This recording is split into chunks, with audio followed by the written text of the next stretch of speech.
Well, first of all, it's a great honor for me to be here. I've known about the evolution of this institution for a long time.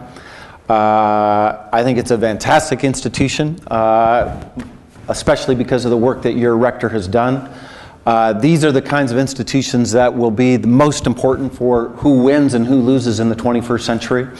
And I say that as a professor. I say that as a policymaker. And I've wanted to get here for a long time, and I finally made it. Second, you probably don't know, but the first city that I ever lived in abroad was your city here. It was called Leningrad back then. But I grew up in a state called Montana, which is a Diki Rayon for America. And we're a bunch of cowboys out there. We don't think much about the world, and so I hadn't had much exposure to foreigners then. In fact, I don't think I had even met somebody from a foreign country before I went to Stanford as an undergraduate. Well, I probably met a Canadian because we share a border with them, but they're not that different from us. Anyway, and so my career, my future, my worldview was radically changed by the summer that I spent in this fantastic city. So it's always special for me to come back here because it had such a turning point in my life. Third, by way of introduction, thank you for letting me speak English. Я могу говорить по-русски с трудом, с ошибками. Если вы хотите задавать вопросы на русском языке, я готов это ответить. Но мы договорились, что я буду на английском, and thank you for that. My English is better than my Russian, and I'm less likely to make mistakes that I will later regret if I speak in English. Finally, yes, I am a professor at Stanford. I still am, by the way, once a professor at Stanford, always. I will eventually return there. My guess is that I will be buried there. That is my home. That's where I plan to go and be forevermore. It is true I teach a course on revolutions. It is true I teach courses on comparative democratization. It is true I'm a political scientist. But today I'm here as the U.S. ambassador, not as a professor from Stanford, though I leave the window open when we get to questions and answers to talk, if you want to talk in more social science terms. With that in mind, I prepared a talk not quite as to Obama. Although I've known him now for 6 years. I joined his campaign in the year 2006. I was one of the first people to join the campaign back then, when none of you had even heard of him. I then worked 3 years at the White House for the president, and it was him who sent me here on this job. And if you're interested in questions, we can talk about why. But I very deliberately framed a talk to talk about his worldview, to leave open the question about who is Mr. Obama in questions and answers, if you want to get to that. And what I've done is I want to talk about four themes that I build from. First is to talk about President Obama's worldview in the way that I understand it as his colleague and now as his representative here in your country. Second, I want to move from that worldview generally about the world to then say how it applies to our bilateral relationship with Russia. I'm very deliberately starting with his worldview. I'm not starting with the talk about U.S.-Russian relations. And I think that's important for you to understand about him. Пожалуйста, есть место здесь. Можно. Пожалуйста, я вижу. Люди, и можно здесь тоже. Пока. And I think that's very important for people to understand, because that's how we conceived our policy towards Russia. Not as, what are we going to do in terms of U.S.-Russian relations, but first, what do we intend to do as an administration in the world, and then how does Russia relate to that generally? Third, then, I'll talk about what we see as the results, and fourth, I'll talk about the challenges for the future. Okay, and, however, I am an ambassador, a new ambassador, new to the State Department. Most ambassadors do not use slide presentations. This is an old habit of mine from Stanford. So I apologize for those that were expecting a more formal presentation, but I just can't get away from, once you've been addicted to slides, you're forever more addicted. So without further ado, let's start. Obama's worldview, implications for Russia. Again, I want to talk in the beginning about the way I understand the way that the president sees the world. And I want to make sure you all understand that I didn't go and take this from some document. This is just through my interaction with him, working with him. And by the way, in my old job, I didn't just work on Russia, I worked on other parts of the world as well. Maybe we can get to that in questions. And the first, and I would say the most fundamental kind of pivot intellectually for President Obama is the first point, is that he frames problems and approach in terms of international relations, in terms of seeking win-win outcomes as opposed to zero-sum outcomes. So for those of you who study international relations theory, you know this puts him in a camp, right? He is not a realist. He is not a person that frames outcomes in terms of zero-sum, as defined by the balance of power between the states. He is in that other school of thought, right? And in the institutional literature, for those of you who study institutions, you also know this debate too, right? This is a debate between and this, by the way, for those of you who know the Stanford view on the institutional literature, you'll recognize this. This is the Stanford view as opposed to an old zero-sum. Now that's a coincidence. I don't want to take, that's a spurious correlation. That is not a causal outcome. But it is most certainly the way that President Obama frames the world. And in particular, he revolts and rejects those that say, well, no, that's the power relationships between states, especially powerful states, have to be framed in zero-sum terms. He does not accept that. Second big idea or conceptual point, and you see this in every single speech that President Obama has given about international relations, including the speech that he gave in your country back at Resh in July of 2009, which is this notion of mutual respect. Now, I want to say a little bit more about this because this looks like some blah blah, diplo blah blah, right? You know, this is not real. We all talk about mutual respect, right? It means more to Obama, and you have to understand why, given his historical background, given his biography. He is a multicultural. He comes from a multi-ethnic, multicultural background himself, and he has lived in societies, most formatively for him, in Indonesia, in a very multi-ethnic family. Multi-religious, multi-ethnic, multi-racial family. And you just think of it in terms of black and white. Don't forget about that period in Indonesia where he has relatives that are Indonesian. So it's not just black, white, it's black, white, brown, it's Muslim, Christian, non-religion, and it's living in a country not defined in terms of east-west, as most of our other presidents have thought of the world first and foremost in the 20th century, but also defined in terms of north-south. And so for him, this is a concept that he applies in terms of seeking empathy and seeking understanding of the other in a way that I think is rather, if you want to know who is Obama, you have to understand this phrase not just as some throwaway line that he uses in speeches, but as something that matters a lot to him, both in his individualistic way that he would relate to you personally, and as he will relate to a country, and as to entire regions of the world, or as he did most, I think, courageously when he went to Cairo in the spring of 2009, relating to a whole society that stretches really across half the world.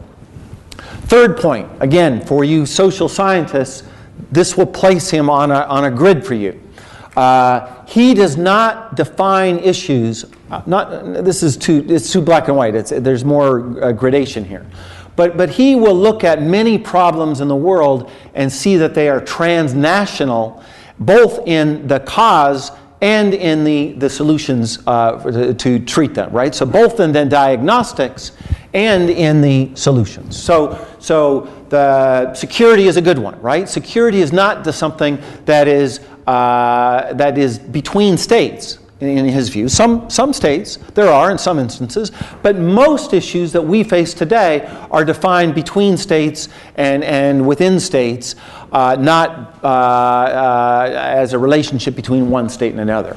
Economic development, that's obvious. I hope at this place, at this school, I would not have to go through that, right? But values is a little more dicey, is a little more tricky, right? If you read President Obama's speeches, you'll notice he uses a phrase all the time called universal values. He doesn't talk about American values. He doesn't talk about Western values. He uses that phrase, sasnatana, universal values. And the idea there is that we have transcended in the 21st century the definition of values as defined by states or religions or even in, the West. That's his view. And just a couple of quotes, because I don't want you to think I'm just making this all up because of some plane ride I had with him. These are quotes. This is a quote: "The pursuit of power is no longer a zero-sum game." A little bit of social science jargon in a speech by the President of the United States. "Progress must be shared." That is a pretty novel concept for a President of the United States to say, especially when speaking in another great power in the international system in Moscow 4 years ago. Mutual respect, again, just so you get a flavor for the way that he defines these things. And this might be hard for you to read, so let me read it, and I'm going to key in a few words that I know are important for him. "It's easier to start wars than to end them. It's easier to blame others than to look inward. It's easier to see what is different about someone than to find the things we share. We should choose the right path, not just the easy path." This is one of his first most, I would say, in terms of defining who he is and his view of the world. This is a phrase out of the Cairo speech he did in June 2009.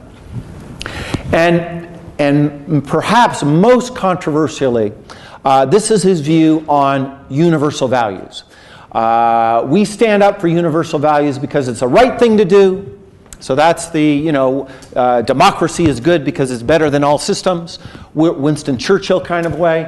But we also know from experience that those who defend these values for their people have been our closest friends and allies, while those who have denied those rights, whether terrorist groups or tyrannical governments, have chosen to be our adversaries.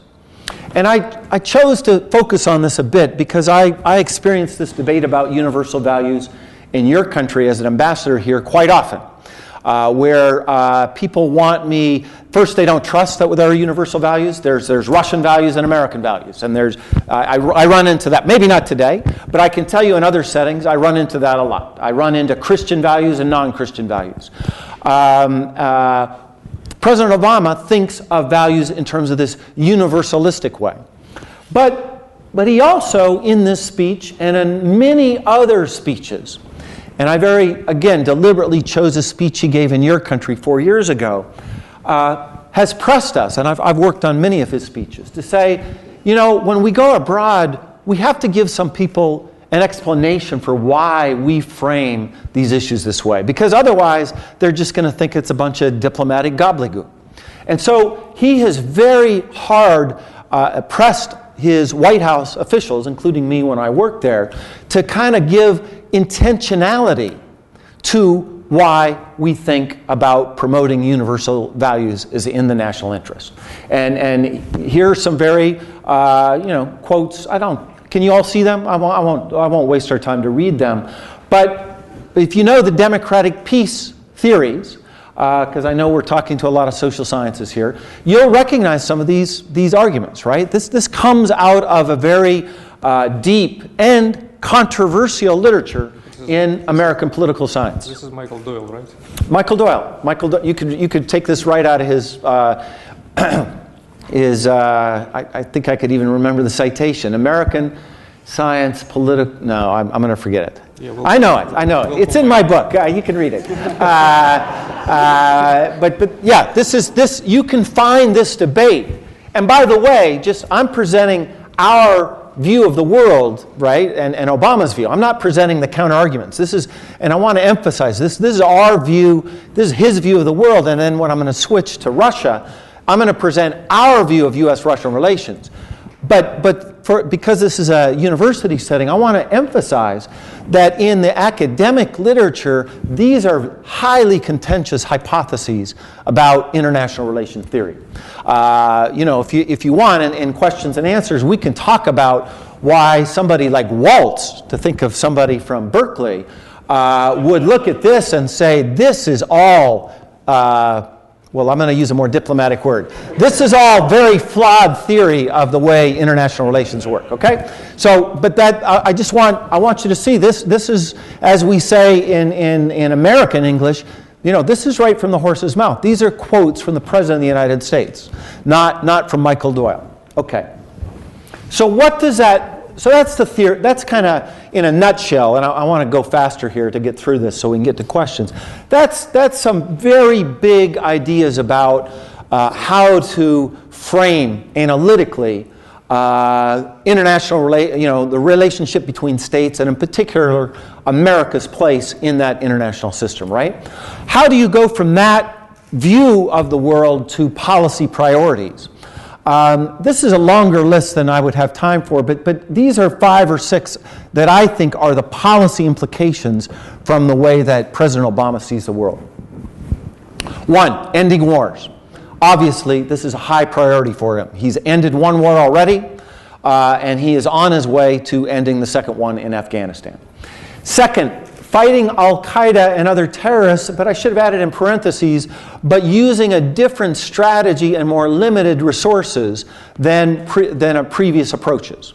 And I would say, in general, another piece of the world view that he has comes from that win-win outcome is a recognition that our way or the highway is not a long-term efficient strategy for the United States of America, right? He would never use the word decline, and he's very clear about that. It's not decline, it's just that as other countries rise in the world, we seek to work with those great powers towards common outcomes as opposed to balance against them. So that's how the translation from the win-win solution to those two come out of that. 3rd, Asia pivot. That just is an assessment in terms of the way resources in the world are shifting. 4th, something that we call the Prague Agenda. And by we, I mean the Obama administration. And that we call it that just because he gave one of his first speeches of the administration in Prague related to decreasing the number of nuclear weapons in the world and controlling nuclear materials around the world. And then 4, expanding markets. Rather, I would say, understudied and underappreciated piece of our administration, both in the United States and, I would argue, reading your press, you don't quite, your press doesn't. You understand because you're here. But all those other idiots on the street, they don't understand that the Trans-Pacific Partnership in Asia and now the Transatlantic Trade and Investment Partnership with Europe is a rather ambitious and radical way to reduce barriers between trade with our Asian partners and our European partners, with the idea of expanding markets, growth in that win-win way that I talked about. And finally, as I already talked about, supporting universal values everywhere, not just in certain places, but everywhere. The means for achieving these outcomes. 4, 1, engagement. Again, a word that has been cheapened by its overuse. But President Obama firmly believes in strengthening alliances. That's the easy part. Everybody believes that. With partners, that's also pretty easy. But engaging with those that you disagree with, that was the radical or controversial part of his initial approach when we first came into the White House. I'll say more about that in questions because you pivot away from it when it doesn't work, but he was open, and you may remember, many of you are too young to remember, but in the 2008 presidential campaign, his willingness to negotiate and engage with leaders in North Korea and Iran was a big fundamental debate between him and his counterparts in that election, both in the Democratic Party and then against his Republican Senator McCain in that election.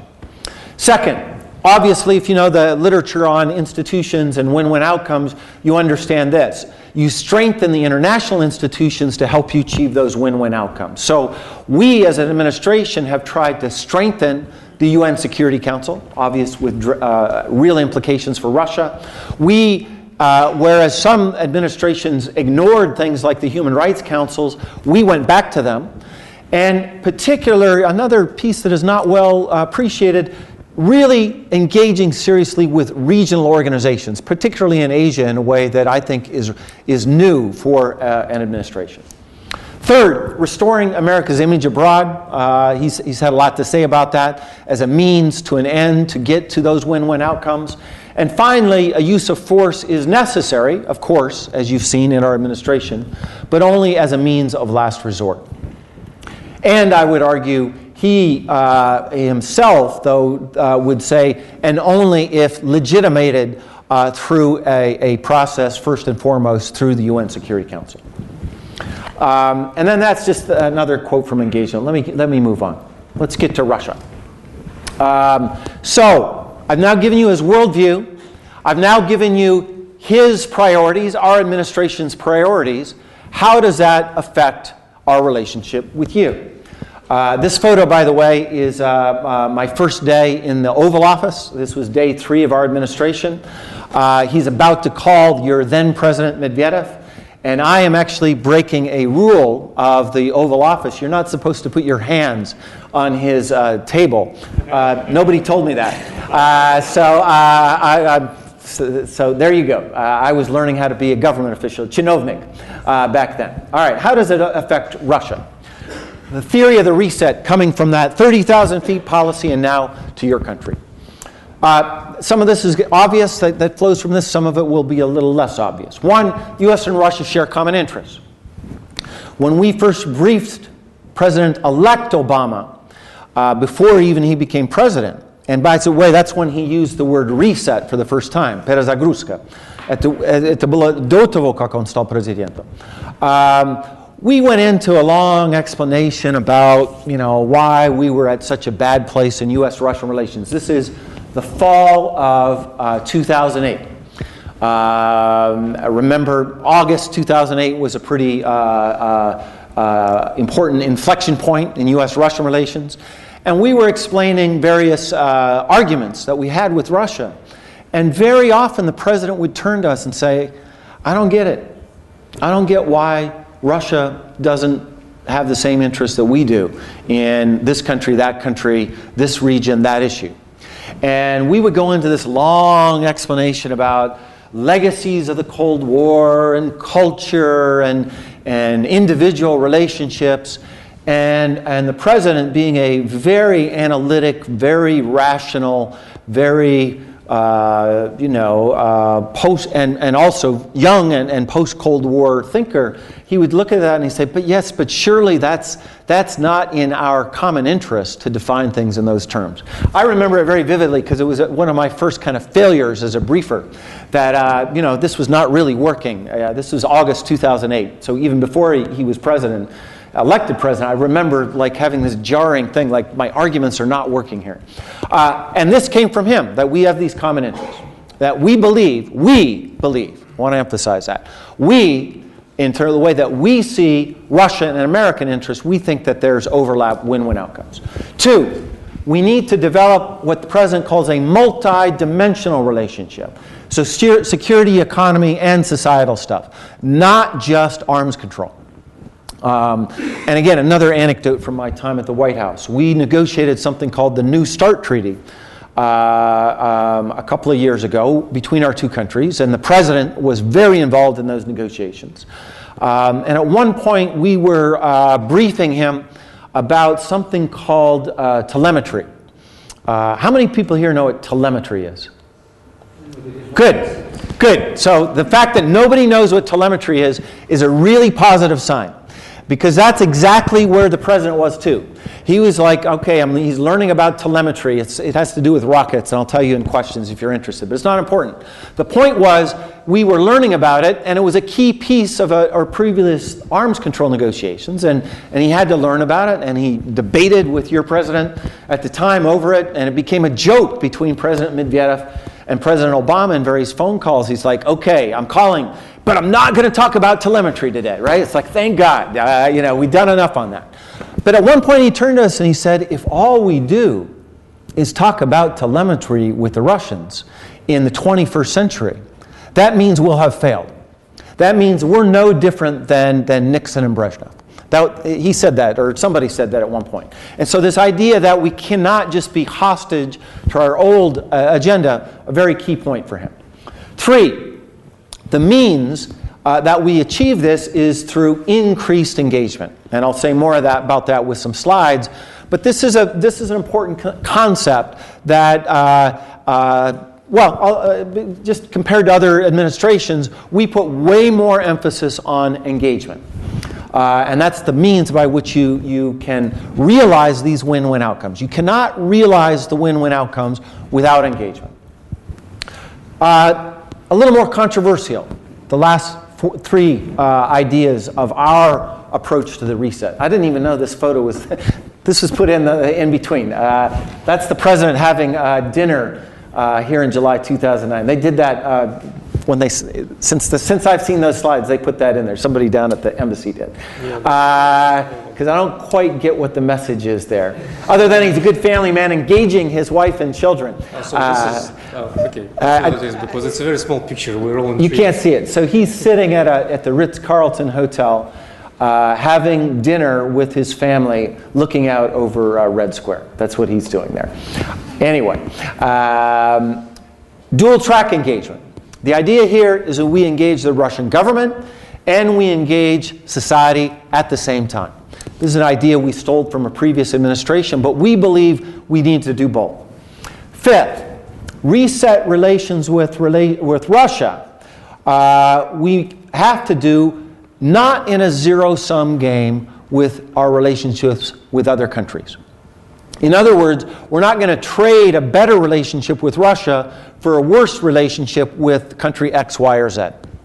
And I would say that, and then 6th, avoiding linkage of unrelated issues. This is our approach I want to emphasize. 5 and 6 are probably the most challenging part of executing this strategy. But this comes right out of the spring of 2009, our application of President Obama's worldview to our relations with Russia. All right, and then just practice of engagement. I'm just going to go through these quickly, but we think about it in terms of leaders, governments, business, and societies, right? So leaders, of course, too small a photo again, but here, this is the president's first trip here, July 2009 with Medvedev, and then having breakfast with Prime Minister Putin. There he is in Los Cabos with President Putin.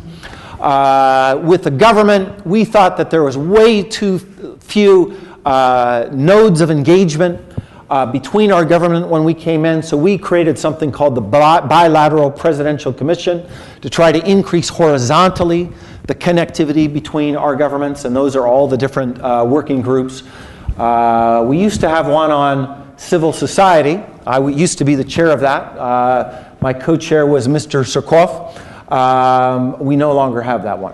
We can talk about that later if you're interested. Engaging business. They're all your CEOs, all of our CEOs. All the richest people in Russia are there, and all the richest, well, actually, not all the richest people in America are there, because, never mind. All the CEOs of our companies are there. That's not necessarily the richest. But the idea is we want more dialogue. We want to increase connectivity between these communities and our government officials. And you can see there, Medvedev, you can't see her, but I can see her, and Ms. Nabulin is right to her left there. Civil society, that's the vice president meeting with representatives of your civil society. President Obama engaging with political society. I'd like to bring this one out because there's been some controversy about this when I arrived. That's the back of President Obama's head, and sitting right across from him is Mr. Zuganov. To the right is Deputy Mizulina. To the left is Mr. Nemtsov and Mr. Gosman. And to the far right there is Mr. Mitrokin from the Yabloko Party. There are other people from your political society there as well. Youth playing basketball. We believe strongly in government engagement with society. So there's the president. That's a basketball court at the White House, by the way. We used to play there when I worked there. And originally he was meeting these people in some dark drab room, and he said, let's just go down and shoot some hoops. The idea here is government engaging with society, not mediated through government. You can see, I know we've got lots of cameras here, so I shouldn't be too flippant. So I won't be. But in the background is Ambassador Kislyak. So the government is represented. He's the guy in the suit back there, my colleague. But this was a direct way to interact with society. There I am meeting with religious leaders here since becoming ambassador. All of society. This was a fantastic event. It was the coincidence of Martin Luther King Day, the second inaugural address from President Obama. And this is Spaso House where I live. So if you're down ever in Moscow, let me know. We'll try to get you to one of our events. This was fantastic. All walks of life from Russian society were there at that great event. Okay, peer-to-peer contact. Let me just say one last thing on this, because this is something we want to do more of, that we think you are a fantastic example of doing this organically. And we would like others to do this in a more preferably on their own watches and their own money. But when not, we want that to happen more, which is peer-to-peer interaction between societies. This is a concept we developed from President Obama's own background. Remember, he was a grassroots organizer in Chicago, right? He was an NGO activist before he became a politician. I think a lot of people forget that, but he doesn't. And when we began to talk about engagement with civil society with him, and not just with Russia, but about around the world, he was like, why are we so much involved? We, the government. We need to create spaces and money and institutions to foster peer-to-peer dialogue, as opposed to dialogue with government officials. So we've tried to do some things on that. We are trying to do more on that. And frankly, this is one place where if you have ideas and suggestions for us, we're all ears, because this, I think, is the future in terms of what we're going to do with our engagement towards Russia. Just more of that kind of stuff as well. This is stuff I'd like to remind people that at a time when we're fighting about adoptions or AID or non-lugar, remember that every single day there are literally thousands of Americans and Russians, sometimes in space, including just 2 days ago, that are cooperating on a day-to-day basis in win-win outcomes. Okay, finally, before I get to results and challenges, I want to say, I talked about respect and values in terms of globally. I just want to read this to you, because this was a rather bold statement for a president to say, again, especially in your country, given the history of our two countries. This was in a speech he gave at Resh in about 4 years ago. To begin with, let me be clear. That is a phrase he loves, by the way. Or look, he likes to say, look. America wants a strong, peaceful, and prosperous Russia. Let me say that again. America wants a strong, peaceful, and prosperous Russia. That's the President of the United States speaking, okay? The American president. This belief is rooted in our respect for the Russian people and a shared history between our nations that goes beyond competition. All right? So the theory that I talked about in slide 2 applied to his view of relations with Russia. And then, despite our past rivalry, our people were allies in the greatest struggle of the last century. And then he goes on to outline why he thinks we are better off with Russia cooperating on our agenda, and it's not his place to tell you if you're better off or not, but the coda to each one of his themes in that speech was, you know, it seems to me like Russia might be better off if we were looking for these win-win outcomes as opposed to zero-sum. And just mutual respect, again, there we are in Volgograd a couple of weeks ago. There we are with your veterans and our veterans last fall. All right, results, and then I'm going to stop. I'm going to go through this fast, but I think they're fantastic results. I'm going through them fast only because I can send you the slides and you can chew on them. I want to get to your questions, okay? And I want you to understand the structure of what I'm doing here now. I am going to just go through President Obama's priorities in terms of the way we define our national interests. I'm not saying a word about Russia. That's for you. That's for you to ask Russians or you to argue amongst yourself. But this is the way we look at our national interests and what we've done with you according to what is important to us. And I know sometimes that makes people angry, right? They think that's not respectful. And I think it's actually the right way to begin to think about our relationship. I think we get in too much trouble when we try to think of our relationship as something special and disconnected from things that people really care about. So this, I say that, I want to keep emphasizing because some people are not going to like some of these titles. But this is from our perspective in terms of our national interests, okay? So ending wars, very important to President Obama. In the first one, you didn't have anything to do with it. Let's be blunt. You did, neither good nor bad. But your view as a government, I can't speak for society because I haven't seen the polling data. Actually, I don't know. Maybe in this room there were supporters of the war. That'd be interesting in the questions to talk about. But you should know that President Obama was firmly against the war. He was the only major presidential candidate in the Democratic Party that was firmly against the war. Your government at the time was against the war. So when he became president, our interests here overlapped, at least from our point of view. Second, Afghanistan, we see it the same way. We see a common enemy there and a common set of security and economic interests.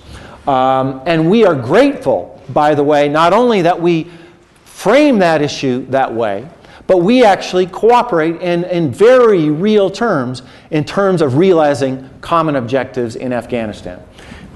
In particular, I want to emphasize this one piece of fantastic cooperation between our two countries that we call the Northern Distribution Network. And again, you probably can't see it there, but basically, because of where Afghanistan is located, there are only two basic routes to get our troops there and to get our supplies to our troops there and to our allies, allied troops there, the ISAF forces. You either go through what we call the southern route through Pakistan, or you go through the northern route, which starts in the Baltic states, a big chunk of it goes through your country, then goes through Central Asia and reaches Afghanistan. When we came to government, don't quote me on this. If you're interested, I can get you the exact figures.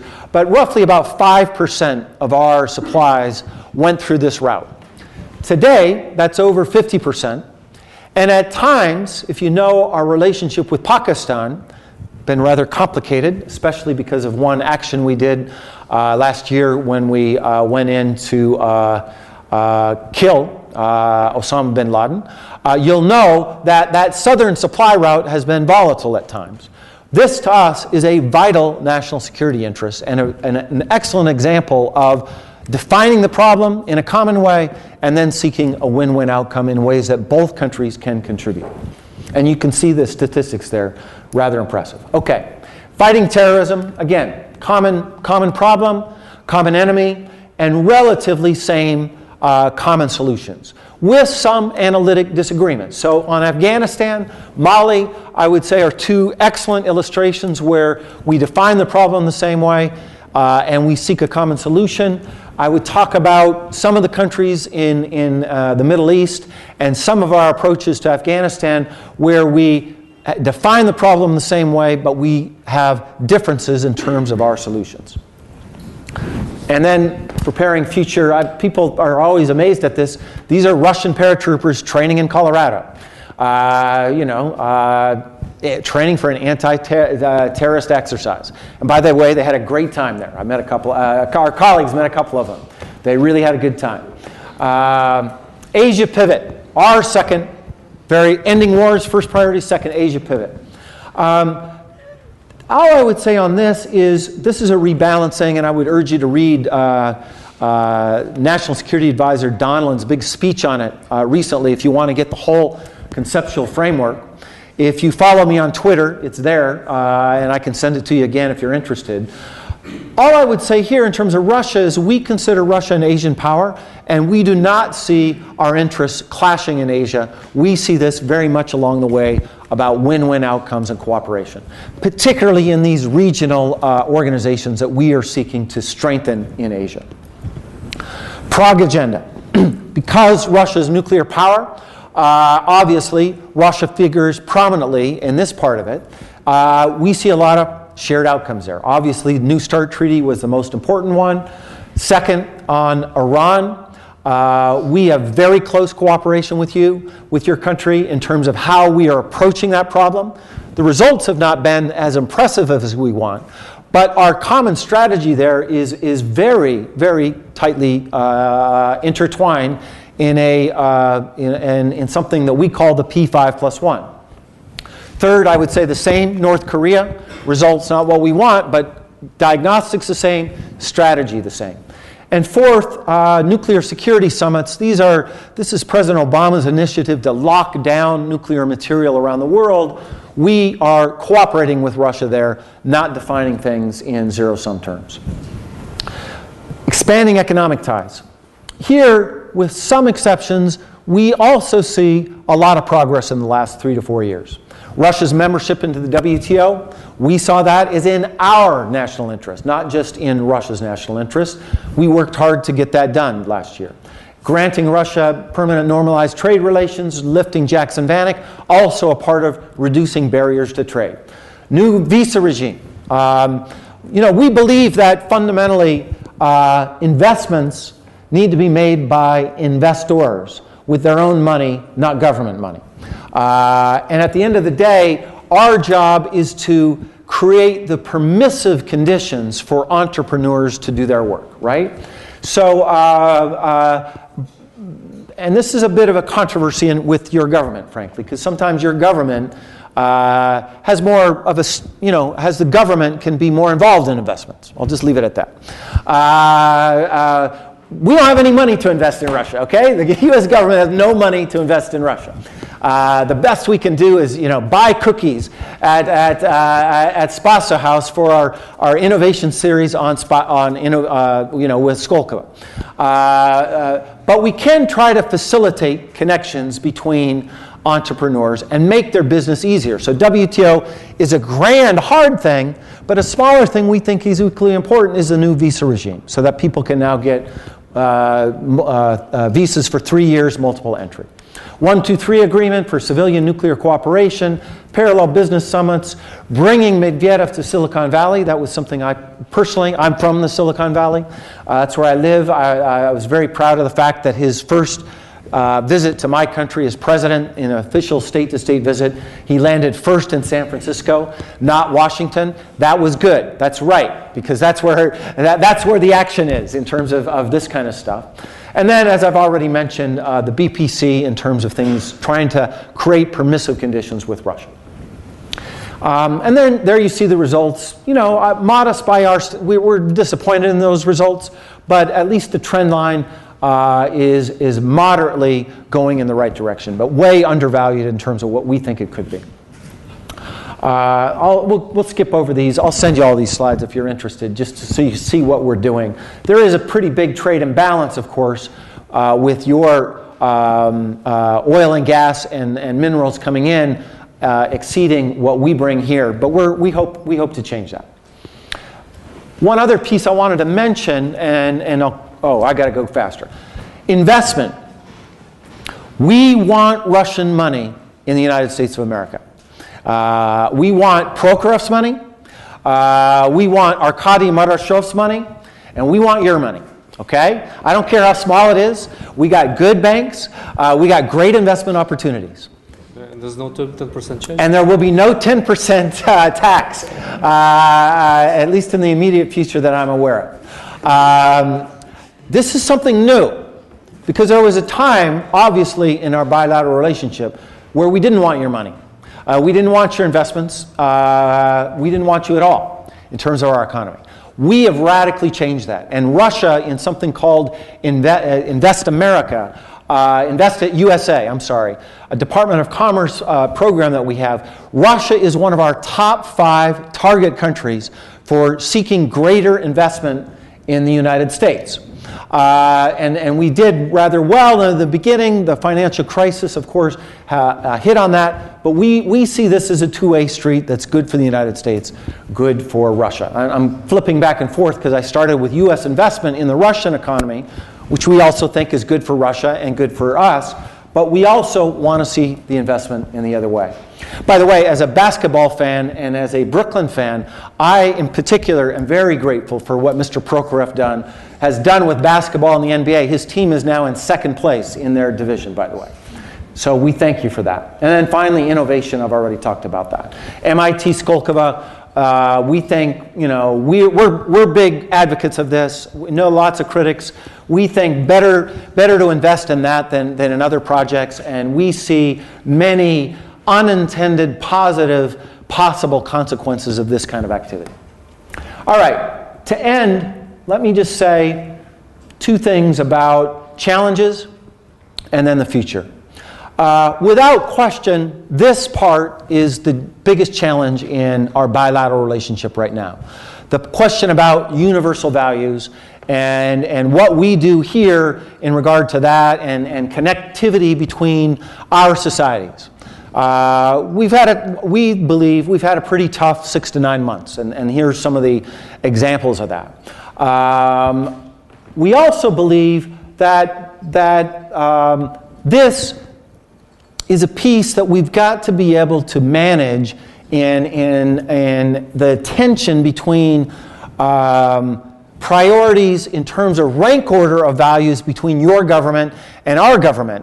And I'm leaving out society on this, because if we're just talking about societies, I see a lot more overlap than difference in terms of where universal values overlap. And I want to go back to, if I can find it here, 2 quotes again from President Obama.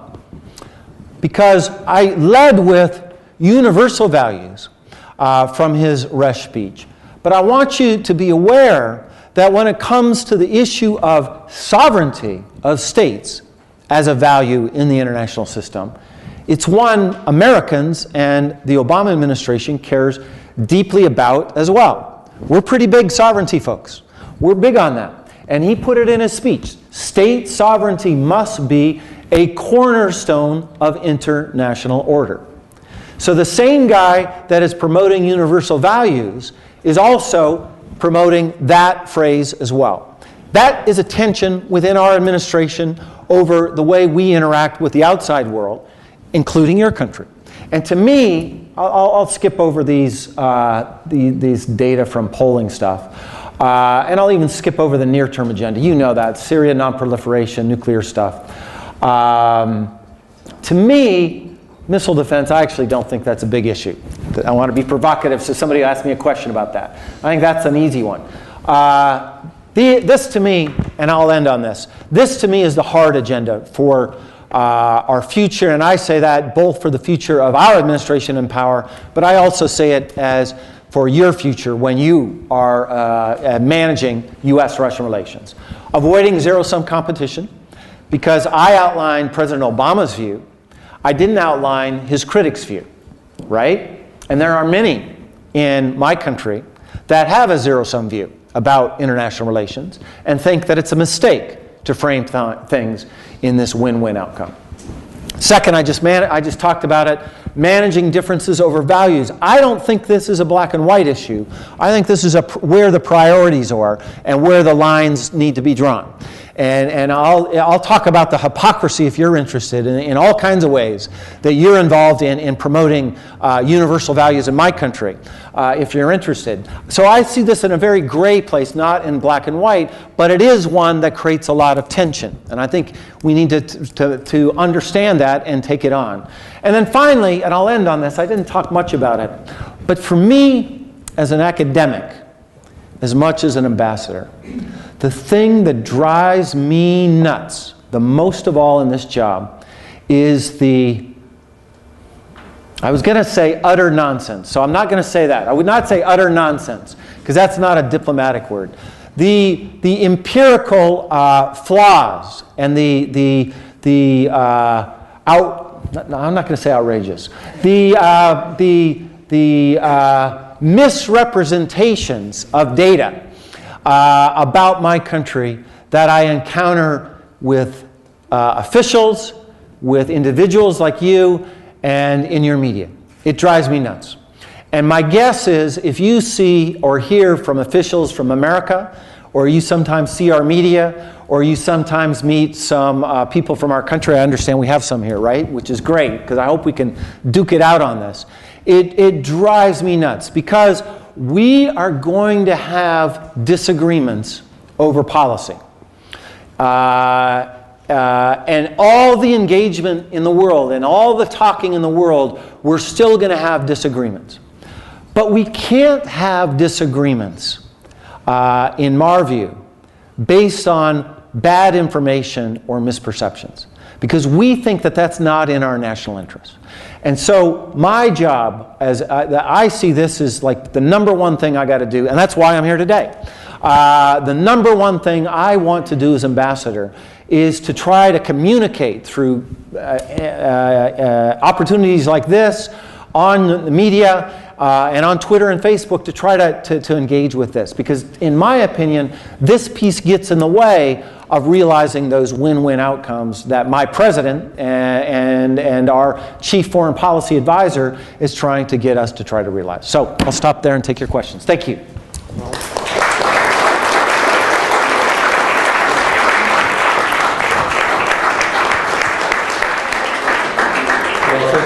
Energetic talk, so right now we should expect questions which are no less energetic.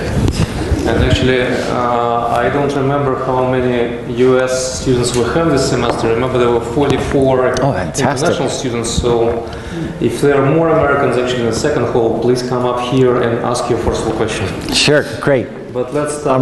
I'm thrilled to hear that there are American students here. It is such an amazing thing that is going on here. Okay. So, the first question is always, for some reason, the professor is faster to pull out the gun. So, Artemi Magun. Artemi Magun, European University, St. Petersburg. I have two questions. One in political science, another in the more pragmatic area.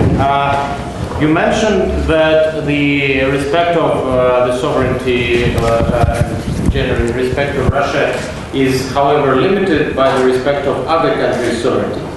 But this is obviously very, in itself, respectful, but contradictory, because as we all remember, the problems in the mutual relationship that started in the 90s under the Clinton era were precisely linked to the interests of these smaller countries, well, which became kind of lost after the fall of the Soviet Union, such as the Baltic states. And then in the years 2000, the Georgia followed. And many of the problems in the mutual relations were actually actively provoked by these by the governments of these countries. Although I don't have to be that diplomatic, sorry about that. The conflicts emerged out of nothing because of these gray zones. Oleg is shaking his head, obviously, has another interpretation of political history of Russia. So my question would be on your and President Obama's appreciation of the Clinton's era, particularly because one important representative of this era was the State Secretary in the first term. The second question is more pragmatic, as I said, and obviously with all these achievements and some problems that we have, one obvious area of collaboration is education, which is relatively neutral, well, relatively. And Russian government has so far expressed genuine interest in internationalizing Russian education. What venues, what lines of development do you see, provided that the United States have done a lot? President Putin said that he wants 5 Russian universities entering the Times the first 100 in the Times ranking by 2020. You know where Stanford is on that ranking, right? Everybody knows, right? Yes, you choose. I actually don't. Well, it's pretty high. Maybe 3 this year, but last year 2. Yes, you choose. Yes, you choose. Right. So we don't aspire to the Stanford position. No, you do. You need to aspire to the Stanford. So here, obviously, although the universities are independent, the United States government, it seems to me, could help with things such as joint degree programs, validation of some best Russian schools diploma, PhD diplomas, etc. These are the questions. So, your first question is a really difficult question. And it gets to whether one can pursue, or can all questions be win-win for all countries involved, right? And I want to make sure I don't leave you with a misperception that we understand that all problems, issues, and bilateral relations can be framed successfully in win-win outcomes. We are experiencing, for instance, some real frustrations with certain countries where our abilities and our rather ambitious attempts at reframing issues, I'm thinking about Iran in particular right now, have so far been frustrating, right? And there comes a time when that doesn't work. And with the situation in Libya, for instance, there were no win-win outcomes there at the end of the day. By the way, an untold part of that history is how close and how much cooperation, even on Libya, we had with Russia to try to find that.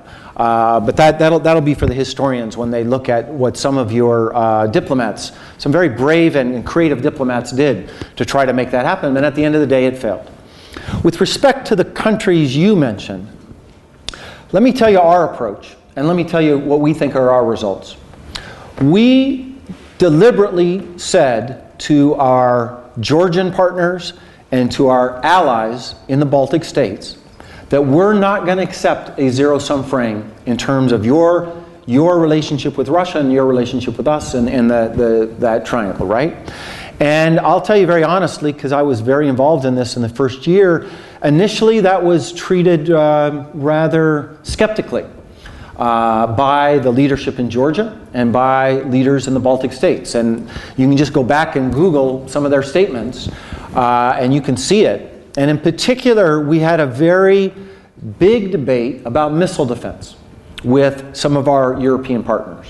When in the fall of 2009, we changed the program that President Bush had designed for Europe, and we instituted a new one. And some of our critics in those countries said, "Aha, you know, these guys, they're just so in love with their reset that they're abandoning their allies." We never saw it that way. We thought, and we continue to believe, that both in terms of missile defense and frankly in terms of NATO commitments to their security, speaking of the Baltic states, that we were enhancing their security by our reforms and our changes. And if you're interested, I can talk about, most certainly in terms of missile defense, those states and the rest of NATO will be much more secure, in our view, under the EPAA, our new program for Europe, than they were under the previous program. Likewise, we think our commitments to them are greater. Same with the Georgians. But we're not going to, we deliberately did not say to them, we're going to frame this in zero sum. Rather, our argument was, if we have a more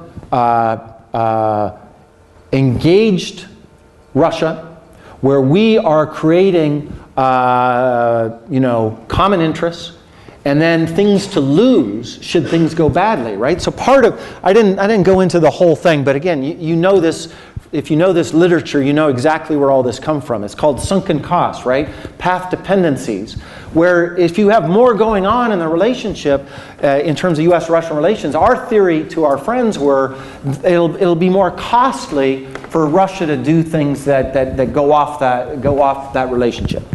And we think we have a record to look at it. So if you think of the previous conflicts, you know, I would call these dogs that aren't barking, right?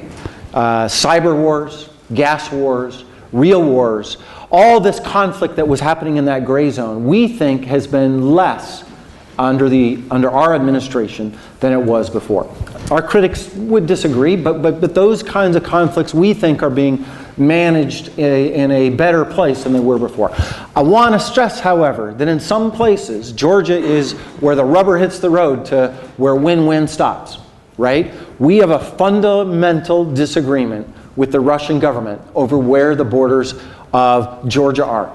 And I have been involved in those negotiations with the highest representatives of your government, at the very highest, for 4 years. And all the engagement and all the argument that we have done, hundreds of hours spent, have not got us any closer to resolving that issue. What we have done is not allow that issue to spin out of control. Because we also have what we believe is a common interest with the government of Georgia, the government of Russia, and our government, is security in that region. And we have worked quite hard, so if we can't meet that one objective, at least we're meeting that more minimalist objective.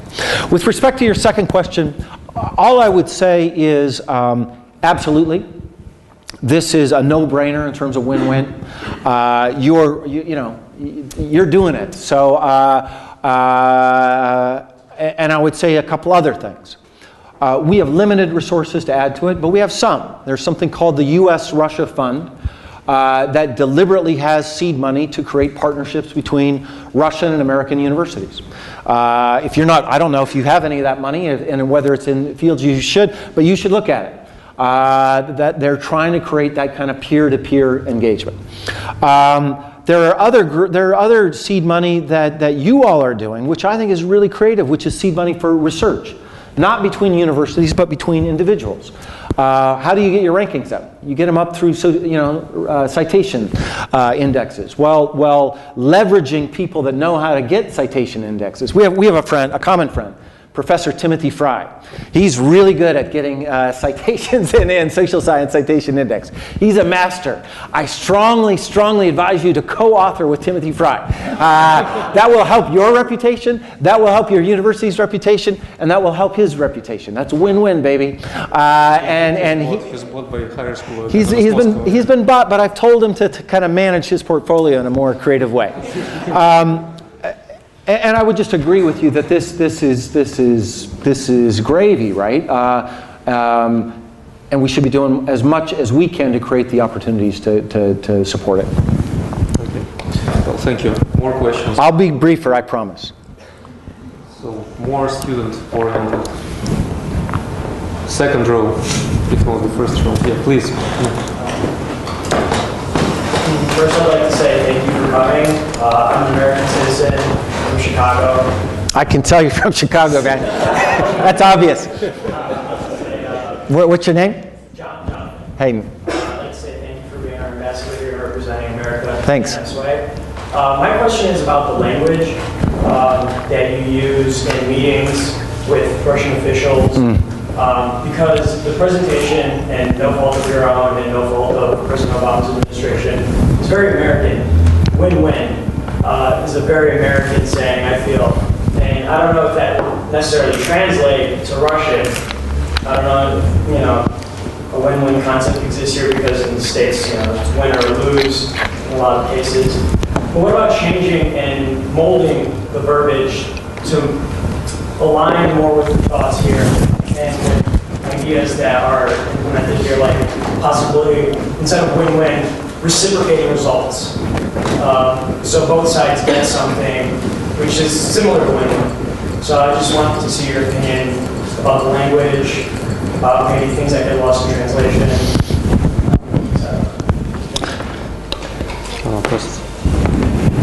It's a great question. It's an interesting question. And it's one, just so you know, because this is for you, obviously if you're studying here, of interest, win-win doesn't translate very well into Russian. We encountered this in the first meeting when the president used that phrase and there wasn't an obvious translation and the translator was kind of stumbling. President Medvedev understood it immediately, but the translator, the translation was difficult. A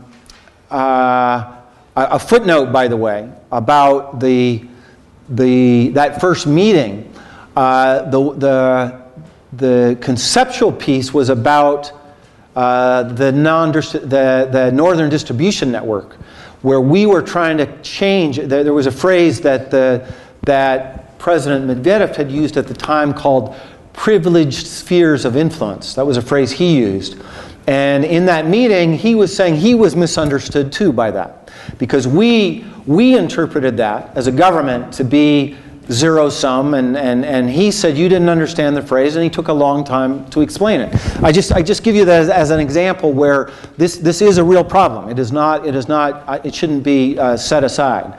But the frame that President Obama was trying to overlay in that conversation was deliberately to get away from a different framing of the problem, right? And he didn't go back to the Cold War, by the way. He used 19th century frames about zero-sum to say that the era of spheres of influence, he was just saying, hey, I'm the new guy on the block here, right? I'm new to all this diplomacy stuff. He was very, that was his first meeting. He doesn't do that anymore. But he's like, this just doesn't make sense to me. Like what are we doing in Afghanistan, or what are we doing in Kyrgyzstan? Because at the time, the Manas Transit Center is in Kyrgyzstan, and President Obama was trying to explain what we use that transit center for. We fly soldiers there. They take hot showers. They eat hot meals.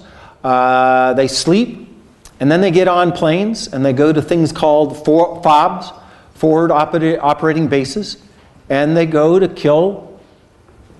We use more diplomatic words than that, but we go to provide stability against organizations that the Russian government also defines as terrorists and enemies of the Russian government.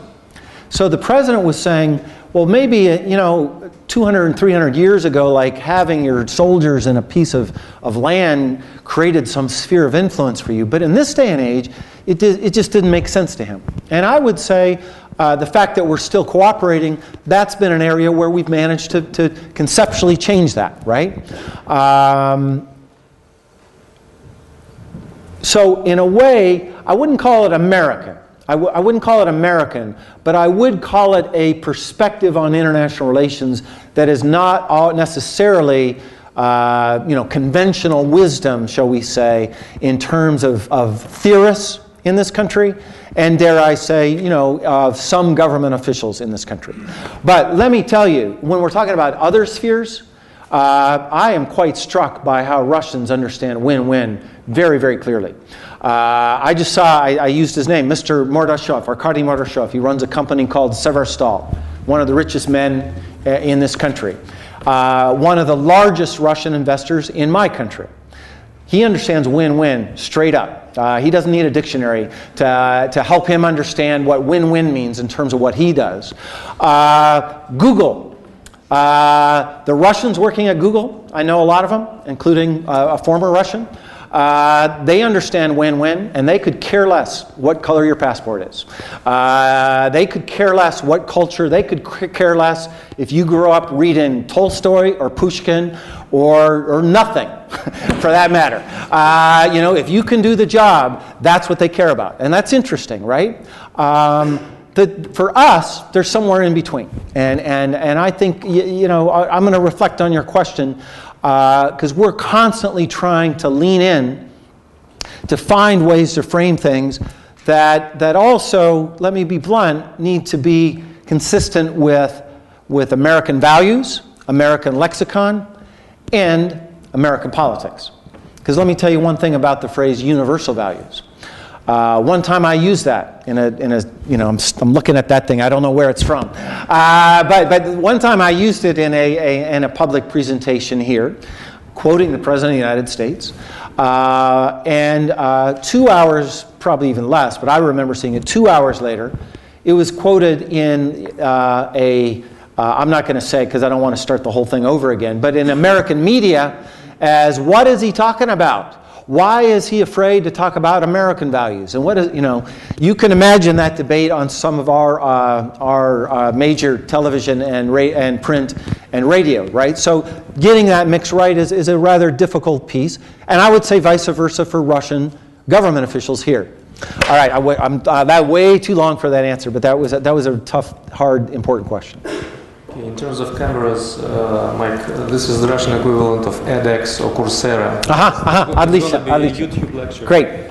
Okay. More questions, please. Don't be shy. Yeah, here's a question.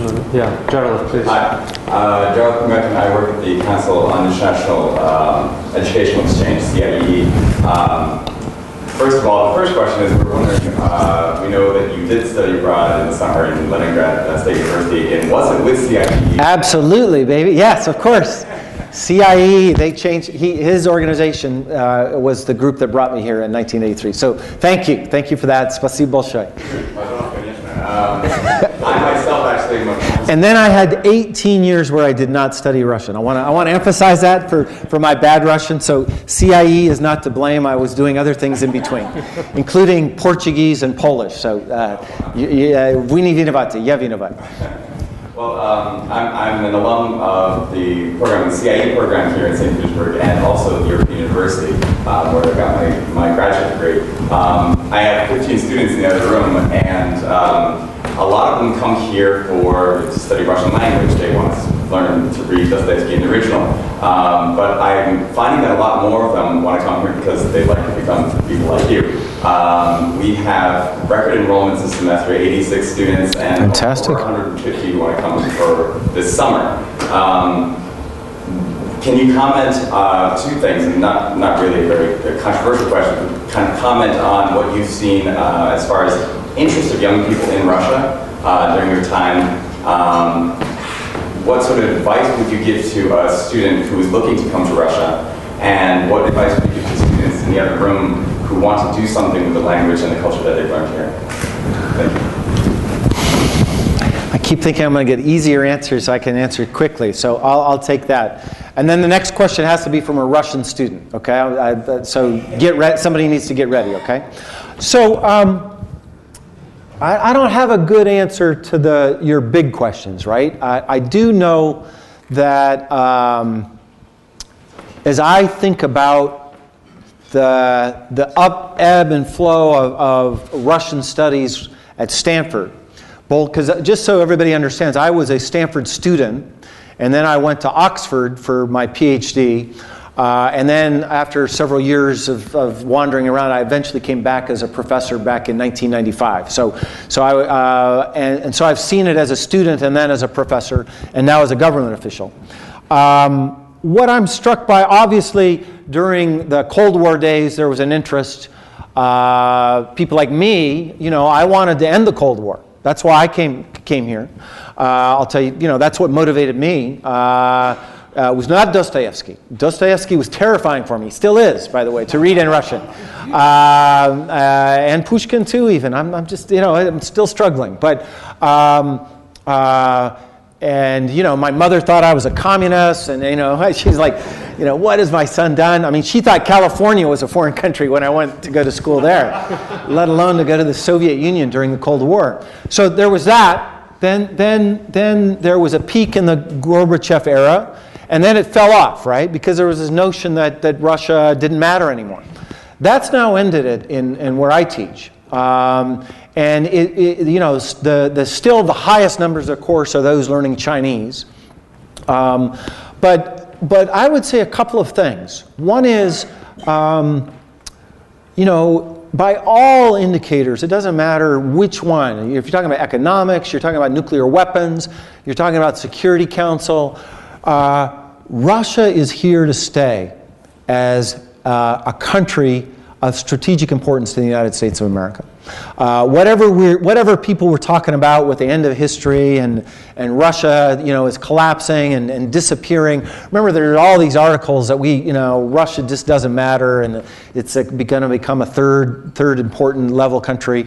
I was always against those arguments, by the way. And I have the record academic, thing about academia. When you join government, you just can't go and hit some delete button on the Google, on Facebook, and on the internet.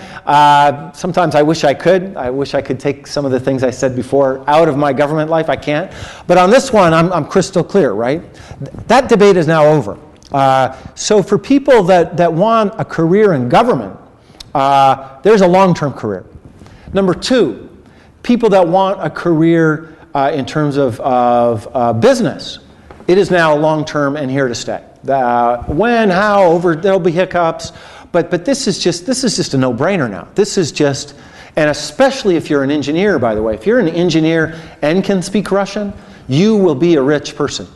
And you will have a long career. There's just no doubt in my mind. I deal with a lot of our American companies, high-tech companies now, and there is a worldwide deficit of those kind of people. And number three, this is now going to sound more romantic, but this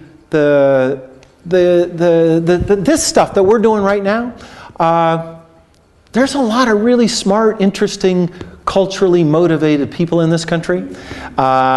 And that, I think, is also here to stay because of institutions like this. And that connectivity with our country is also a long-term project. I feel quite confident in that. My cousin, who is a concert violinist, in resident at a university in the United States. She was just here last week and just came up to your city for a day yesterday. Never been here before, has spent all her life in music, rather accomplished. And she was just blown away by the Renaissance in music here, that she saw in Moscow and St. Petersburg that she was rather ignorant of. So that to me, that I think is long-term. In terms of my career, I don't have any lessons because a lot of it was very accidental. It was an accident. I got a job at Stanford. It was an accident that I joined the government. Total fluke, just had to do with personal relationships with Condoleezza Rice. With Susan Rice, not Condoleezza Rice. Condi didn't help me at all. And you're right. This is an important difference. Yes. Sorry. I've known Condi for a long time, and I look forward to joining the faculty with her again in the future back at Stanford. But it was Susan Rice, another Stanford friend of mine, that got me here. And then this piece. What I would say, but I would, to all students, if you have the ability to keep in the game, to keep her options, what's the right way to say this? Allow for accidents to happen. That has been very good to me. That's hard to do, right? And I have people just like you that I advise about their careers every day back at Stanford, right? And this is a familiar looking group to me. That's hard to do given economic circumstances and constraints on people. And I come from a very modest family, by the way. Stanford paid for me to go to Stanford, not my parents. But any time that I've allowed for opportunity to be open to me, it has paid off in a very unexpected way. And so that would be a kind of just from an N of one for our social scientists here. I don't want to make any sweeping theories, but that has been a very good thing for me. Okay, let's get a question from Russian students. Do we see any Russian students? Okay, there's Lev. Yeah, sure. I graduated from European University, and now I work here. Congratulations on finding employment. Thank you very much. It was a hard time. Okay, I wanted to ask about, actually, you were talking a lot about win-win situations here, but I want to ask about the situation which cannot be clearly viewed as a winning situation. And you had a lot a slide actually about that, about the Syria first. So Yeah. can you, well, of course it's a big topic, but can you comment briefly how the situation actually got into this lose-lose kind of situation, which is viewed by many people as they of war is like kind of bringing a lose-lose situation for everybody, for Russia and for the United States. Can you comment briefly about the Russian and American relations on this one? Yeah. It's a good, thank you for the question, because I deliberately really ran through that really fast, right? I skipped that one really quick. But it gets to a bigger thing I wanted to talk about. So thank you for the question, and allow me to give you a big answer, because it's a hard question. So the first part, you asked like 3 questions altogether. One of them you asked is, how did we get to this situation? And the first part I want to strongly underscore is not by our choosing. That is the Obama administration's choosing. And let me explain what I mean by that. Which is, when the so-called Arab Spring started, I was working at the National Security Council at the White House. And because of some of my previous academic writings that were mentioned earlier by Oleg, we were suddenly faced with a bunch of challenges to authoritarian rule in the Middle East, right? And the first thing to say is that we had virtually nothing to do with the beginning of those challenges. And that is a big misconception that I oftentimes encounter in your country, right? Because sometimes I hear this theory that we started this whole thing, right? We got the guy in Tunisia to burn himself, and then we did that, and then we did this, and then we did this, and then we did this, and now we're manipulating everything, in Syria. And I think, because I was sitting there in real time at the White House, we were reacting. I want to emphasize that verb. We were reacting to decisions that societal leaders in those Arab societies, and not only Arab societies, earlier in Iran, were doing. We were reacting. And our critics in America, by the way, on the right, and some of them are good friends of mine, our critics argued in real time, if you go back and look at this debate, that we were reacting way too slowly, right? That's what they were saying to us in real time at the time. And I got pulled into it because how to react, we didn't, this was a new world and people didn't know what to do. And my job was to be the resident social scientist and the comparative politics person at the White House. And I literally was asked by my bosses to write up case studies of other transitions from authoritarian rule. Because at the time, everybody thought that this was going to end like Iran, right? People, by the way, something I noticed in government, the powerful case study, the historical case study, is what people use to help them understand the contemporary world, right? They don't use quantitative data. They don't use regressions. I've tried sometimes in the White House Situation Room to present some statistical data. It doesn't go over very well. This is what matters, and that was the dominant one. And I went to my boss at the time, his name's Tom Donlan, and said, well, it could be that way, but here's a bunch of different cases. And if you're interested, we could talk more about that another time. We were looking at how to best react to what had already started in terms of the set of interests that we have, right? And I want to go back to this because somebody pointed to it. There are in tension. These are not always, they're not always, sorry, man, I didn't realize I had so many slides.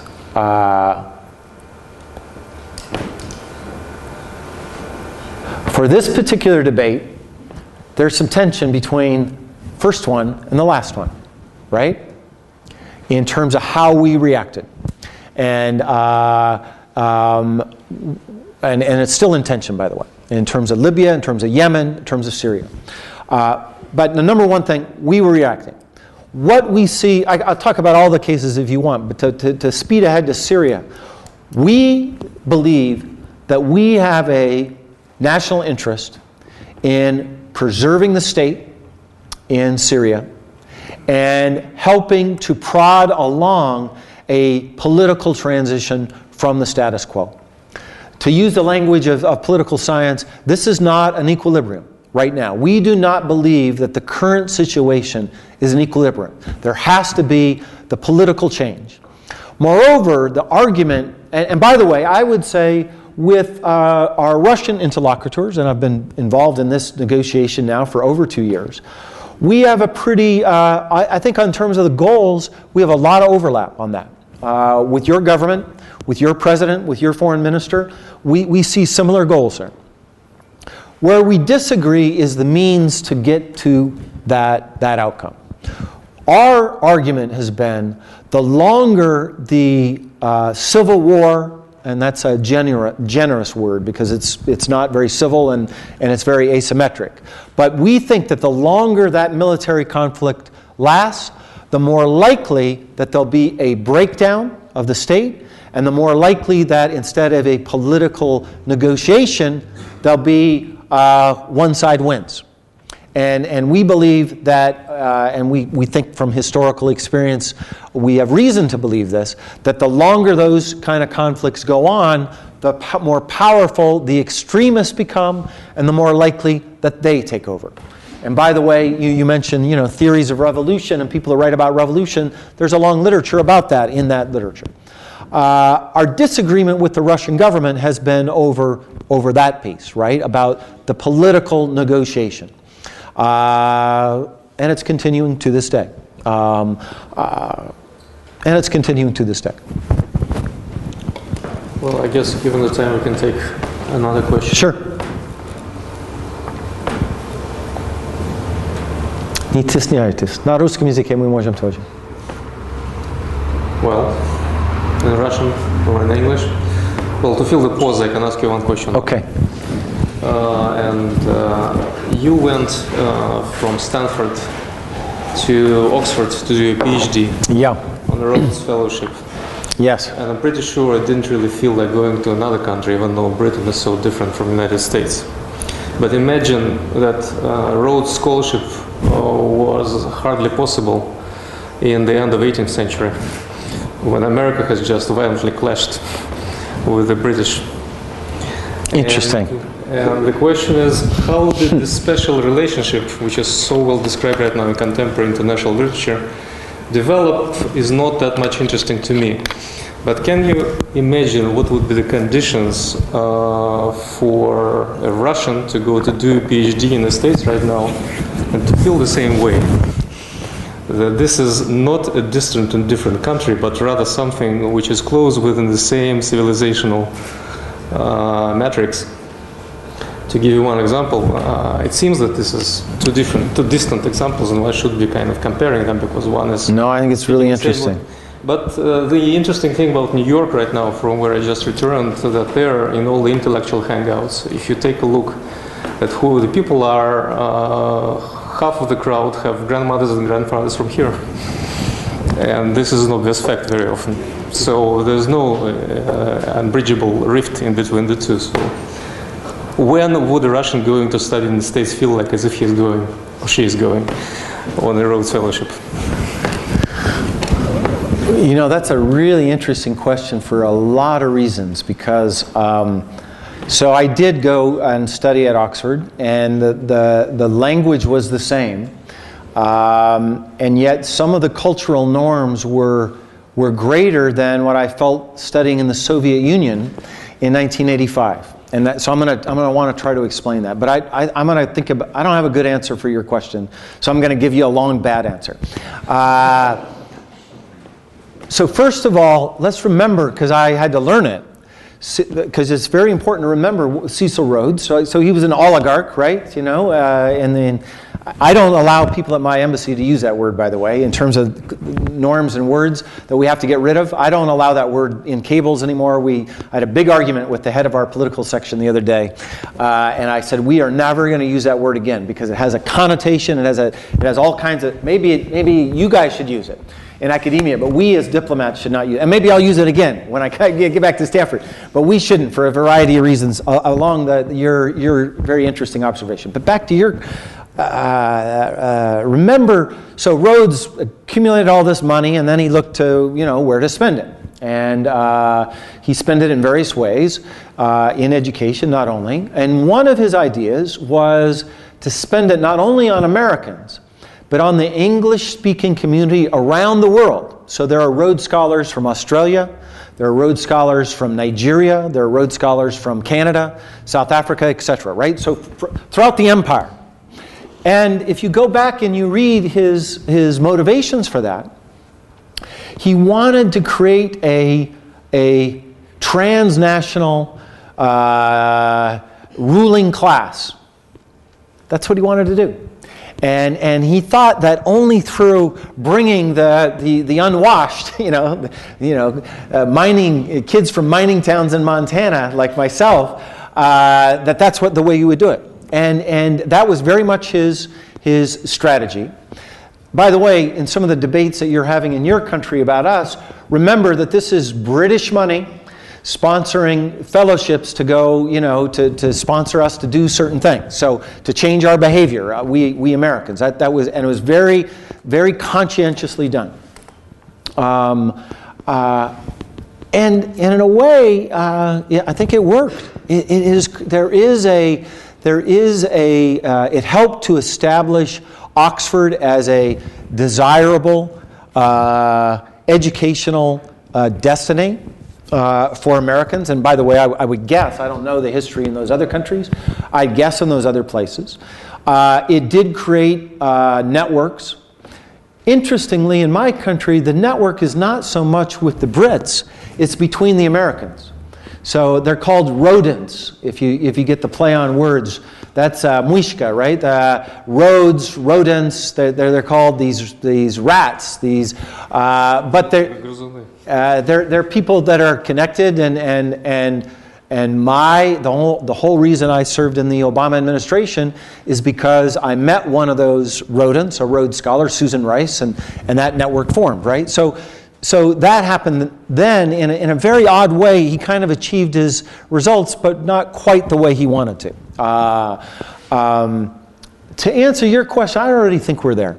I actually, and not, maybe this is just, I've had Russian students at Stanford.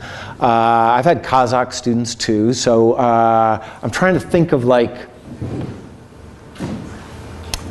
question obviously is better asked of them than me, right? But once, and don't get me wrong, we all don't want to be like white noise, right? What makes it interesting, what's so interesting about living in the Silicon Valley is that there are so many people from different walks of life, right? That there are so many foreigners, right? That's great to have a lot of foreigners. It's not a bad thing to interact with them. It's great to interact with them. And we believe that as a university. I mean, why are we ranked so high? Because we can bring the best faculty and students from all over the world. We're not just recruiting Americans, because the smartest people in the world all are not just from Montana. They're from St. Petersburg too. And it just feels to me like when I'm back home that these differences, they're real, but they're not insurmountable any more so than when I was a young kid at Oxford. 4 Russians that are there. But I don't have a good theory. The caveat, of course, is that there's a giant selection bias to any of those Russian students that would ever think about going to Stanford. That's a problem, right? That's a problem. And so one, if you were truly doing a competitive search to bring the best and the brightest from Russia to Stanford, you might get a different intersection of people. And now, come to think about it, now that I say that, I won't name his name because you might know him, but one of the students I had that had the biggest difficulty in adjustment was actually from a much more provincial place. But he stayed, by the way, and he's doing quite well in the Silicon Valley. And all those cultural clashes that he had in year 1 of Stanford, seem to have faded rather easily in year 12 in the Silicon Valley. Okay. Well, I think. Last question. I want to take one more, please. Thank you. The board. I work at the European University, and I also do my PhD on the Middle East, St. Petersburg State University. So I have a question on that region, actually, and on U.S. and Saudi Arabian relationships. But not to make it too narrow about these two countries, I would like to connect it somehow with your presentation. Universal values. I was really wondering what kind of universal values could the Saudi Arabian government and the state be sharing with the United States? Saudi Arabia being... It's a good question. Yeah. The top 10 non-democratic states and USA being the top 10 democratic states. What kind of win-to-win situation could be in the US-Saudi relationships when Saudi Arabia is allegedly, or most probably believed to be one of the sources, financial sources for radical terrorism, both in Russia, and sponsoring most of the mosques in the United States. So actually being a threat to the U.S. security, not speaking of Russia. And I was really wondering, what are the ways of dealing with these kind of problems? And yeah, that's something. So I'm not the U.S. ambassador to Saudi Arabia, and I don't want to create a stir of trouble for my colleagues in Saudi Arabia, right? So I don't want to talk specifically about the bilateral relationship because I'm not an expert, and it would be improper for me to do that. But I think you raise a really important, bigger question about the clash between you know, economic interests and universal values, just to think about that problem, and security interests and universal values. I don't want you to leave with the impression that that tension is not real for the Obama administration. It's real every day. And don't forget that that tension has been with us from the very beginning of the creation of our country. And the first big debate about that tension was about the French Revolution. Okay?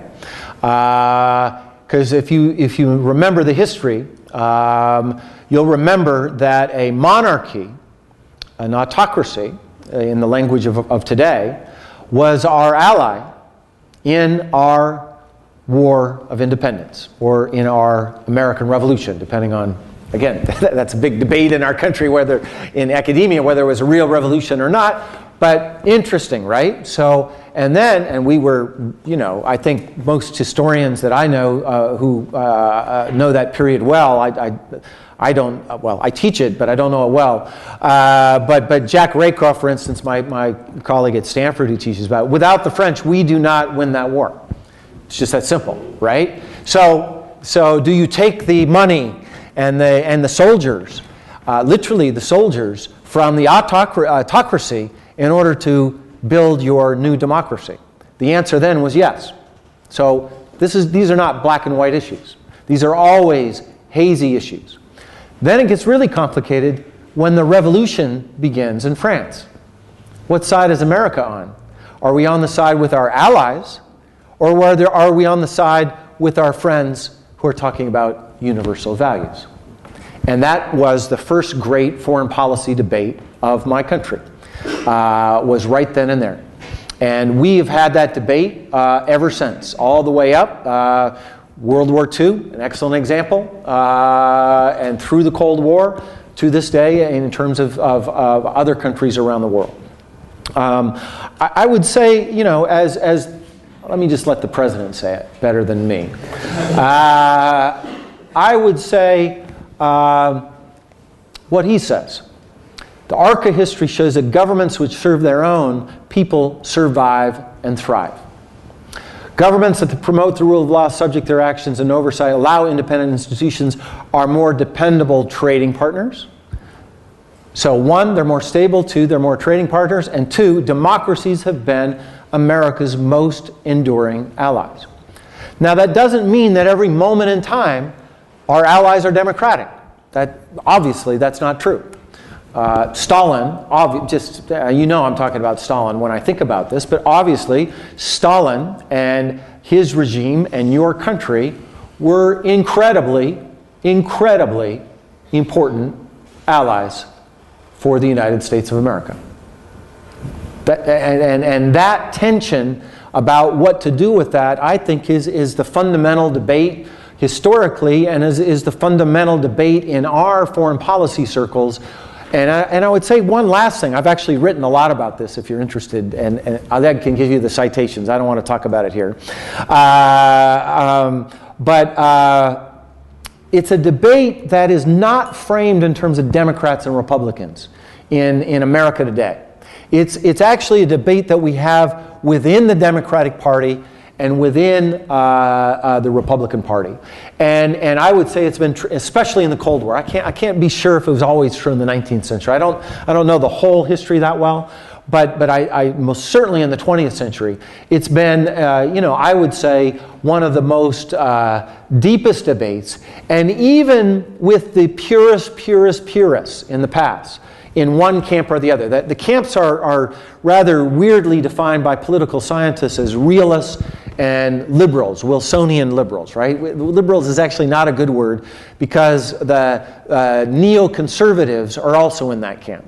But, and Ronald Reagan was one of the most important Wilsonian liberals of the 20th century, right? So, and that's just illustration that it's not Democrats and Republicans. But even the most realist administrations have had this debate. And even the most Wilsonian liberal or neocon administrations have also had this debate.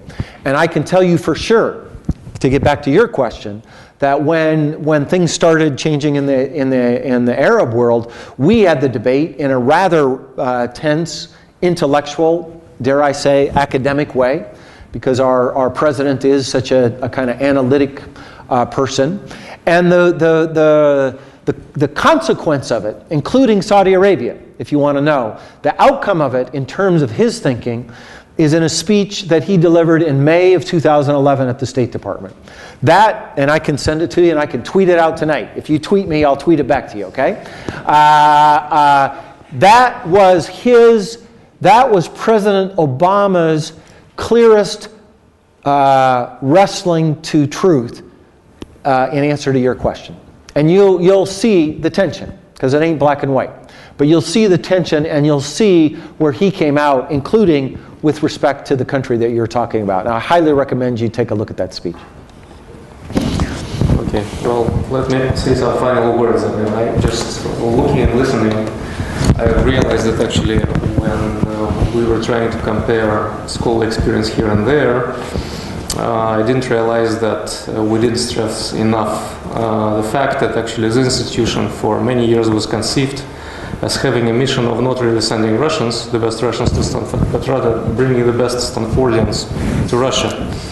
And in this respect, we already managed to get you, hopefully more students from Stanford, and then we'll have the flourishing of both knowledge economy and understanding between the two cultures actually and societies.